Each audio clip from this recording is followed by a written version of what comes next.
I'm really interested in the mark that happens through printmaking. I always like to utilize a matrix in some way, but I'm much less traditional about what the finished product looks like. So in some ways, I'm really hesitant to name what they are.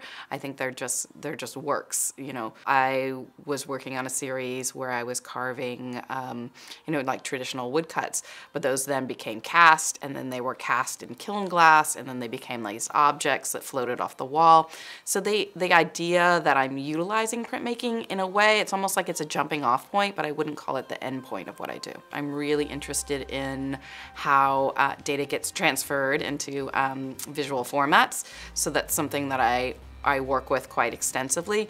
You know, to me, it is this universal kind of language, so I look at a lot of things like scientific equation and mathematics and a lot of charting and graphing and plotting, and I think about how that can become its own language, its own visual language. I was able to work in Basel, Switzerland this year, and I actually have been working there a few years in the past. And it's a place where the river kind of runs right through the center of the city. The river kind of features very prominently in the city. There's a lot of time spent swimming in the river.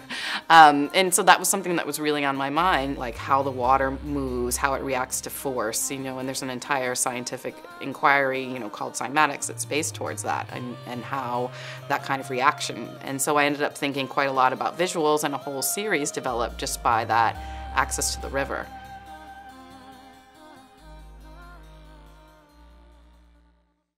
I think the Shipyard is an incredibly important place here. We're often this really interesting space, right? The city is so dense, it's so bustling, and it's a space where you come out here, it's along the waterfront, there's wildlife, sometimes it's incredibly quiet. It's really a very unique kind of space. I find I can think in here and I can work here.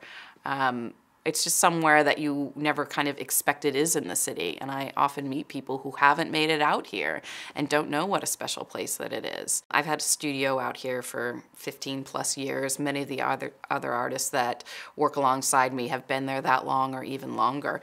And this idea of this like kind of continuum of artistic practice happening in this space, I think is really amazing.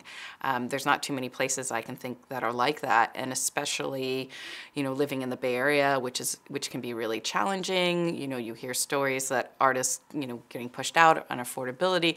So then to have this space that's accessible and open, but with a lot of other artists here, but with a community that was here.